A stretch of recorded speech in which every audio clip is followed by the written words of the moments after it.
তোকে খুব ভালোবাসে রে, নিজের জীবনের থেকে বেশি ভালোবাসে। নইলে অমন করে নিয়তির সঙ্গে পাঞ্জা লড়ে মৃত্যুর মুখ থেকে তোকে ফিরিয়ে আনতে পারতো না রে পুতুল।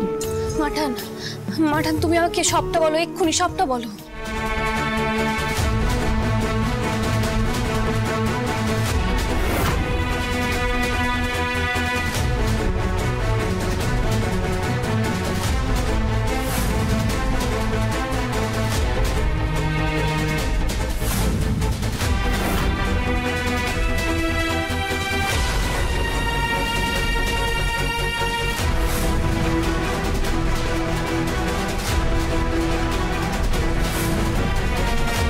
তুমি আমার জন্য এইভাবে নিজের জীবন পণ করে প্রার্থনা করেছিলে, আর আমি কিচ্ছুটি জানতে পারিনি।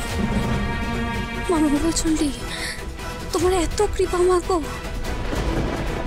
মাঠান, আমি বাড়ির সবাইকে নিয়ে মা মঙ্গলচণ্ডীর থানায় একবার পুজো দিতে চাই। হ্যাঁ নিশ্চয়ই, মায়ের থানে তো পুজো দিতে হবেই, আমিও ভেবেছি সেই কথা।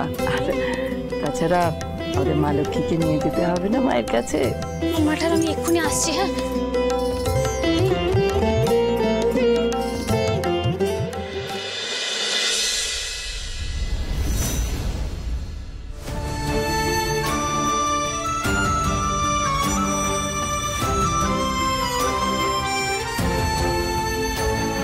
কি হয়েছে, কাঁদছো কেন? আরে পুতুল, কি হয়েছে, কাঁদছো কেন? হ্যাঁ, কেউ তোমাকে কিছু বলেছে?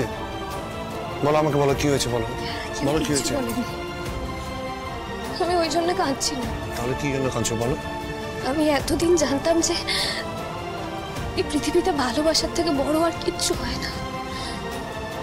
ভালোবাসার শক্তি যে কতখানি তাও আমি জানতাম, কিন্তু আমার মতো একজন নগণ্য মানুষকে কেউ যেভাবে ভালোবাসতে পারে আমি কখনো ভাবতে পারিনি। আমাকে ভালোবেসে সে যে নিজের প্রাণও দিতে পারে, নিজেকে কখনো এতটা অমূল্য মনেই হয়নি আমার। পুতুল, তোমাকে বলেছি না তোমার স্থান ওখানে না। হোক, তুমি আজকে আমার বাধা দিও না, একটা প্রণাম করতে দাও আমায়। এটা ঠিক যে মা মঙ্গলচণ্ডীর কৃপায় আমি আবার আমার জীবন ফিরে পেয়েছি, কিন্তু আমি তোমার ঈশ্বরকে কোনোদিন দেখিনি। কিন্তু আজ আমি আমার ঈশ্বরকে নিজের চোখে দেখলাম।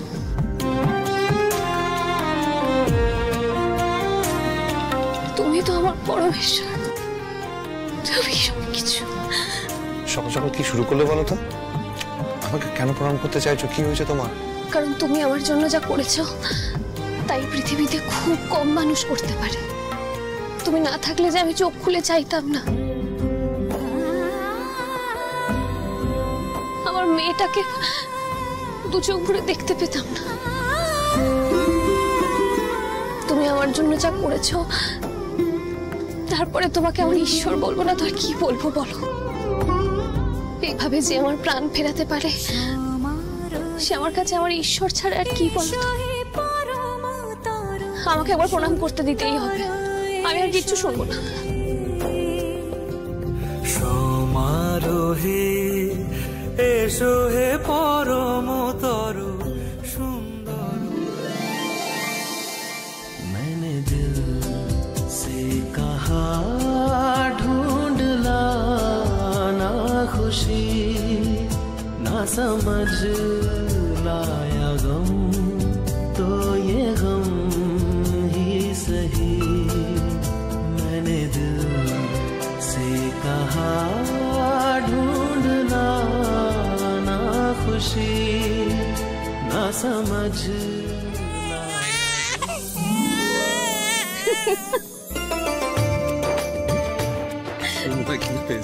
না আমি তো ভোর রাতে খাইয়ে দিলাম। দেখি কি হয়েছে বাবা? না পেট তো বড়াই আছে, খিদে পাইনি, অনেকক্ষণ কোল পাইনি তো ওই জন্য বোধহয় কাঁদছি। কি হয়েছে মা, কি হয়েছে?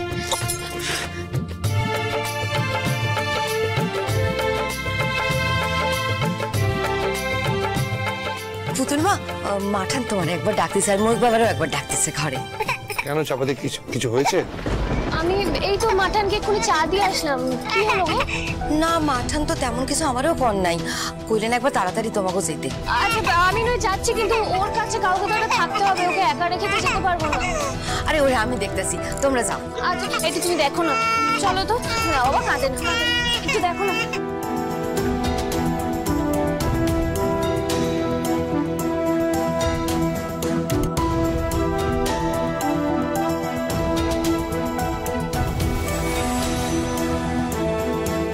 মাঠান, তুমি ডেকেছিলে? মা কি এবার সকালবেলা এত ডাকাডাকি? ওমা, ম্যানেজার বাবু আপনিও এখানে? পরিস্থিতি এমন যে আমি জরুরি তলব করতে বাধ্য হয়েছি। এতদিন এই বাড়িতে অনেক অরাজকতা চলেছে। আমার অনুপস্থিতিতে শিবানী যথেচ্ছাচার চালিয়েছে, কিন্তু এইসব তো আর হতে দেওয়া যায় না। কিন্তু সব ঠিক আছে, তুমি আমাকে ডাকলে কেন? তুমি তো জানো আমি এই সংসারের বিষয়ে কোনোদিনই থাকতে চাইনি। তুমি কি চাও না চাও সে নিয়ে আমি পরে কথা বলবো দাদু ভাই। আগে অন্য একটা সমস্যা আমাকে সমাধান করতে হবে। ম্যানেজার বাবু, আপনি আমাদের অনেক দিনের লোক। আপনি জানেন আমাদের ব্যবসা আমি কিভাবে চালাই। আপনি তো এতদিন ব্যবসাটা সামলাচ্ছেন, সেখানে টাকা পয়সা নয় ছয় হচ্ছে এসব দেখেও আপনি কি করে চুপ করে থাকলেন? হাত পা গুটিয়ে বসে থাকলেন কি করে? শিবানী এখান থেকে ইচ্ছে মতো টাকা তুলেছে, যথেচ্ছাচার করেছে, এমনকি ব্যবসার মূলধনেও হাত দিয়েছে, আর আপনি সবকিছু জেনেও চুপ করে বসে থাকলেন। আমি আশ্চর্য হয়ে যাচ্ছি। নাকি আপনিও শিবানীর কাছ থেকে টাকা পয়সা কিছু পেতেন? না না মাঠান, না না, এসব কথা বলবেন না। এবারই নুন খেয়েছি আমি। আমি এত পাপ কাজ করতেই পারি না যে ব্যবসার থেকে টাকা তুলে নিয়ে আমি নিজের পকেট ভরাবো। আসলে মাঠান, আমার পক্ষে বোঝা সম্ভবই ছিল না যে আর একজন নকল মাঠান সে যে এখানে বসে আছে। তাই তাই সে যেমন যেমন বলেছে তেমন তেমন আমি কাজ করেছি। তাছাড়া স্কাউন্ডারটা আমার নামটা আবার না বলে দেয়।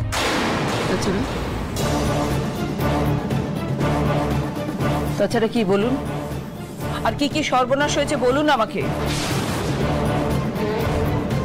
ম্যানেজার বাবু সত্যি কথা বলুন, না হলে এই ব্যবসার কাজ থেকে আপনাকে ছুটি দিতে আমি বাধ্য হব। না মাঠান, না মাঠান, না অমন করবেন না, আমাকে তাড়িয়ে দেবেন না মাঠান। আমি বলছি মাঠান, আপনি যখন ছিলেন না